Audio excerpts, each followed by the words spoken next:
d'accord pour dire que ça manque d'arbres. Ça manque d'arbres, ouais.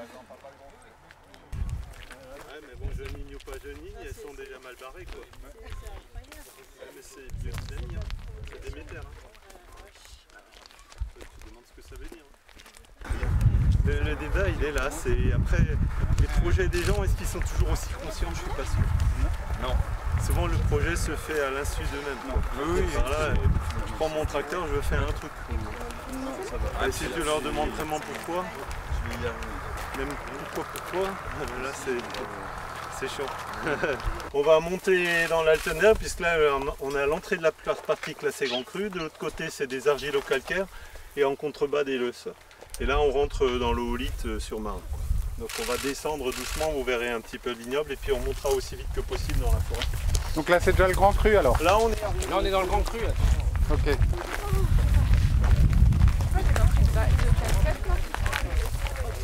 Vous voyez bien que là, on est dans un terroir beaucoup plus sec, qui a une végétation basse. Le Gewürz, on ne l'a pas rangé, hein. Donc là, il est comme il est.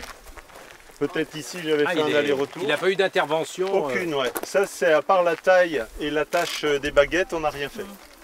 Donc, on peut dire combien d'heures par an? Bah, ça va, nous, on en économise 600. Moi, je sais ce que je fais pas.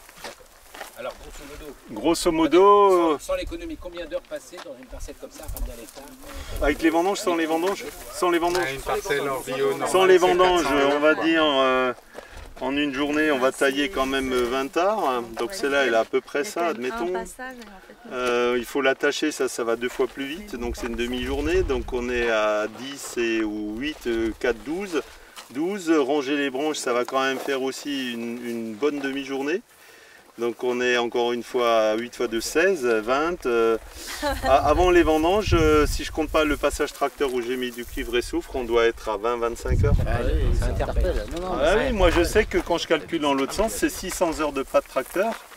Ça fait 60 000 € main d'œuvre machin plus un tronc que j'économise. Ouais. Vous le convertissez en nombre de bouteilles, ça fait un paquet de bouteilles à pas vendre pour tout bousiller. Et surtout, ça me fait 600 heures où je peux faire autre chose, comme promener des gens ou réfléchir ou faire juste des petites expérimentations. Quoi. Et tu retrouves sur ma commune, lui qui a démarré, l'année dernière, Patrice, 720 heures. Et tu retrouves ça après avec 400 heures de bouteille en moins, c'est-à-dire que les 80 hectopointés, il faut mettre une étiquette, les mettre dans la bouteille, et après il faut les brader avec la 6e gratuite et tout le truc, que tu as de nouveau pas. Donc 1000 heures, c'est énorme. Notre chiffre d'affaires, admettons, c'est entre 220 et 240 000 € hors taxe. 60 000 € de gagner, c'est énorme, quoi. C'est 5 000 € par mois, c'est ce que je paye pour ma cave. Tu vois? Alors, juste blinder la vigne pour faire l'équivalent en rendement, mais finalement dépenser quand même la même chose pour l'avoir, ça tient pas pour moi. Pour moi, ça tient pas, surtout que qualitativement. Après, je fais plus du tout confiance au raisin que je ramasse parce que c'est pas le raisin de la vigne, quoi. C'est le raisin que j'ai obtenu, quoi.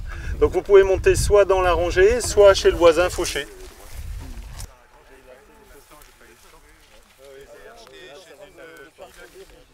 Allez. Ils sont en train de palisser. Non, c'est pas la peine. Donc en fait, les spectacles, ils ont mis aussi sur les beaux terres. Tout ça, c'est des beaux terres, donc c'est tout. Bon, je vous oblige pas à marcher dedans, hein, mais la semaine prochaine, on viendra. Ça, c'est sûr. On l'a.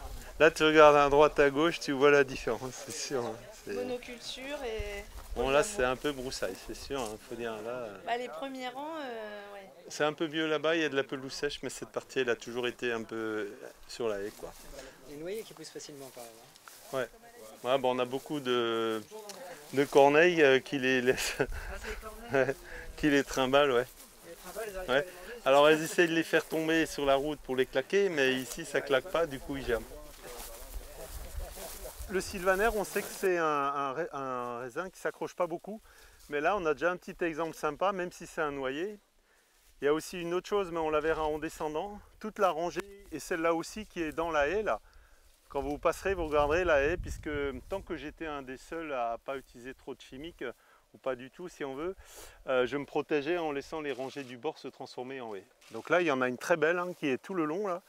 Et du coup, c'est une rangée que j'abandonne, pas seulement aux oiseaux, à tout le reste aussi. Donc on la vendange un peu comme ça, là où on arrive à accéder. Et là, pareil, depuis l'an dernier, on n'est pas rentré dedans, quoi. Mais là, c'était l'an dernier, j'irai au mois de juin. Parce que l'an dernier, on n'a même pas vendangé ici. Parce que c'était bouffé de oïdium, quoi. Donc évidemment, ça va être Byzance. J'espère que la va va pas tout de suite passer pour me dire que j'ai une charge excessive là sous mes premiers pieds. Vu que quand on ne taille pas, vous voyez ce que ça donne. Hein. Ouais, ben les raisins sont à hauteur, quoi, en tout cas. Ah, il y en a une partie ouais, qui monte déjà là, on les voit. Et ça, c'est qu'une deuxième année. Hein. Au sol, c'est surprenant. J'ai jamais vu ça. C'est l'anthropologie vineuse. Ouais, l'idée c'est de ne pas les choquer tout de suite. Parce qu'à chaque fois qu'ils ont un nouveau salarié qui ne sait pas ce que c'est, ils m'envoient le courrier. Ça a encore changé? Bah ça change toujours et il y a du changement. Donc tu en dis quoi? Là c'est 0 quand même. Ouais. Dites quoi? Ah bah, j'en dis que c'est des techniques que nous on ne connaît pas, que ça paraît très intéressant parce que les baies sont hyper aérées, toutes petites, il y a vraiment un intérêt pour le vin, quoi. Quand tu vois une grappe comme ça, c'est hyper aéré, on n'a pas d'entassement, non, ça peut être que intéressant, quoi. Après, voilà, c'est un modèle complètement différent, quoi. C'est du N-2? Ouais, Ça poussait des moins 2 ou moins 3 même. Alors donc ça c'est du -3, ça c'est -2. Il n'y a pas eu de taille? Non, je pense pas. Mais c'est pas de l'autre cœur? Bah non. D'accord. Parce que et du sinon, coup, le rameau qui pousse là dans l'arbre, c'est sur une... avec les raisins. c'est sur du N-2 qui est sur... Vous les verrez quand on descend tout à l'heure. On aurait déjà dû mettre les tuteurs, la semaine prochaine on va le faire. Donc les joueurs de l'arbre, c'est vigoureux, c'est un peu plus vert, un peu plus azoté, mais c'est pas forcément... En tout cas, c'est sur un noyer. Tout le monde dit que ça pousse pas sur les noyers, bah tu vois la preuve que... Vous voyez là-bas la forêt qui grimpe là dans les cailloux? Alors c'est là qu'on va aller, c'est une parcelle AOC. Cette année on n'a pas pu rien faire parce qu'on était beaucoup trop tôt. Personne ne s'attendait à ce que fin mai on soit déjà dans la vague verte, quand d'habitude c'est mi-juin. Donc là on s'est fait bouffer, en gros c'est 2 semaines et demie ou 3 semaines. Et c'est là où on voulait un peu commencer à regarder comment on peut planter quelque chose. Donc c'est un terrain vierge, c'est une page blanche. Il y a sans doute plus de vignes là-dedans d'après Marie-Hélène, donc les proprios, elle se souvient quand elle était petite, elle doit avoir 70 et quelques. Donc admettons depuis 60 ans au moins. Elle dit qu'il y avait des cerisiers, qui cherchaient des cerises, qu'ils avaient des vignes. On verra encore les petits murets de pierre sèche. Depuis, c'est lâché tout simplement parce que le tracteur, il y va pas bien. Il y a un super pierrier à droite. On va déjà regarder un peu les essences. Nous, le questionnement qu'on se pose, donc c'est effectivement de partir de la forêt et de ramener la vigne sans la bouger. Quels arbres on retient, pour quelles raisons? Je suis déjà venu quelques fois avec des amis, des écologues, des machins, des trucs. Donc on a déjà pas mal d'idées. On va déjà regarder ensemble les espèces qui poussent et comment on pourrait l'imaginer, l'aménager. Un peu pour ceux qui étaient à Paris, l'atelier qu'on avait fait, sauf que là il y a déjà des arbres, il y a du caillou et il y avait déjà de la vigne. Ok? Vous vous promenez un peu dans la parcelle et vous repérez les essences qui vont du cerisier là-bas ou du merisier avoir à l'érable, à la prunelle, au sureau. Je m'étais déjà demandé, vu qu'il y a pas mal de sureaux morts, si je pouvais pas faire des shiitake ou je sais pas quoi là, parce qu'au Japon c'est là-dessus que ça pousse. Hein. Et etc. Donc je vous laisse vous promener dedans et puis on va essayer de faire une stratégie d'implantation de la vigne. Ça fait 60 ans que rien eu. Ouais, 60 ans. Ouais. Tu vas arracher des trucs. J'imagine en rien, faut tout imaginer en fait. Tu sais pas, là, je sais pas. J'ai quelques idées dans ma tête, mais je veux pas vous diriger. Je préfère vous dire voilà l'endroit où on aimerait tester de la vigne mariée. Tu pourrais venir là et puis te dire je peux planter 2-3 juste tel quel quoi. Voilà.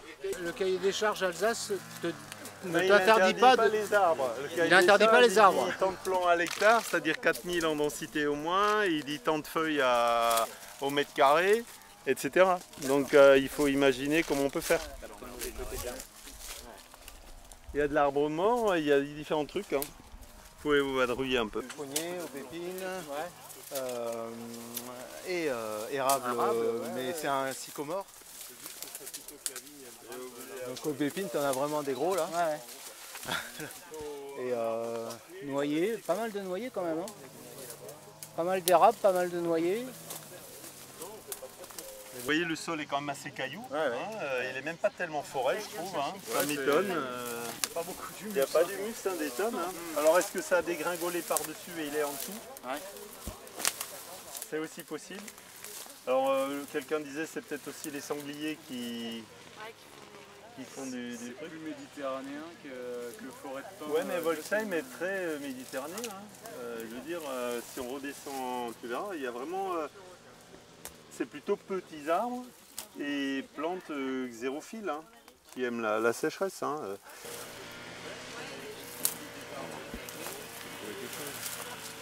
va trouver quelque chose. Une vue magnifique. Moi, mon idée, c'était toujours plutôt sortir un peu de l'arbre, mais garder des branches très basses. Où la vigne, si elle est plantée pas directement sous l'arbre, mais à 1 mètre de l'arbre, elle va pouvoir rentrer dans l'arbre. C'est mieux, mon avis, que la mettre au pied de l'arbre. Moi, je pense qu'en général, si elle trouve même là, elle va utiliser le troène, elle monte, elle va peut-être prendre l'arbre mort et elle va s'accrocher. Mais ça, c'est le propre d'une forêt. La forêt, ça régénère, ça meurt, ça tombe. Et la vigne, ce qui est bien, c'est que si un jour c'est une bonne vigne, elle tombe, elle refait des racines, elle repart. Elle aura peut-être le phylloxéra, j'en sais rien. Mais... Et donc ton objectif est inverse, c'est-à-dire que c'est plus d'implanter une vigne dans la forêt que d'implanter des arbres dans la vigne. Ramener la forêt dans la vigne, ici c'est pas la peine, elle est déjà là. Et par contre, il n'y a plus de vigne depuis 60 ans, donc qu'est-ce que je fais? À votre avis, combien de sortes d'arbres et quels arbres, on peut te demander un peu ton avis, seraient plus adaptés que d'autres ou moins adaptés que d'autres? Parce que les plantes, même si les arbres apparemment souffrent de la sécheresse. L'hypérine, voilà. Compagnie. Ça c'est un géranium, mais je ne sais pas lequel c'est le Robertianum ou l'autre. On en a 3 dans le vignoble ici. 3 différents. Il y en a un qui est beaucoup plus disséqué, Dissécum ou Sécum, je ne sais pas comment il s'appelle. Et Robertianum, c'est lui. L'érable, a priori, c'est un compagnon de la vigne reconnu. Donc là, tu en as plein, c'est bien. Alors, mais souvent, on va dire que l'aubépine, non, il ne faut pas parce que ça va développer le ravageur de la vigne. Mais non, le fait de développer le ravageur de la vigne plus tôt va faire que les auxiliaires vont se développer aussi et assainir le milieu. Les explosions, en tout cas. Ça écrase.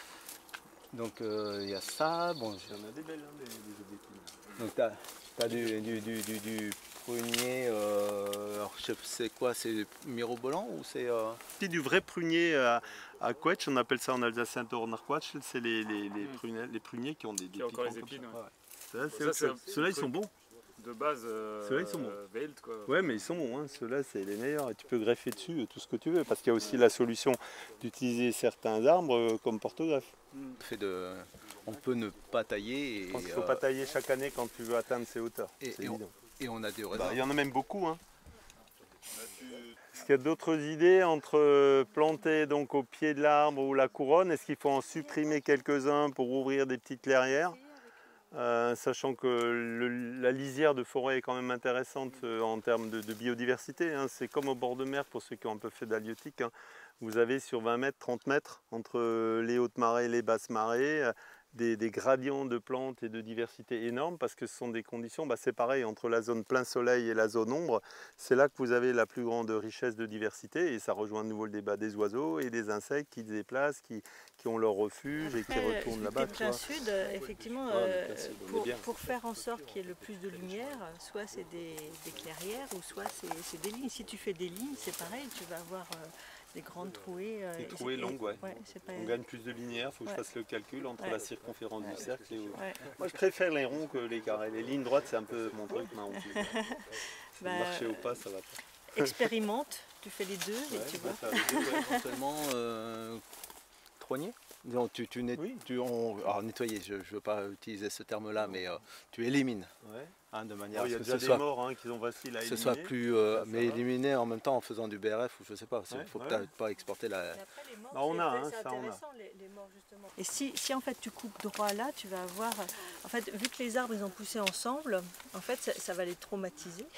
Donc peut-être qu'il faudrait que tu crées en fait artificiellement du coup une strate taillée pour créer en fait une.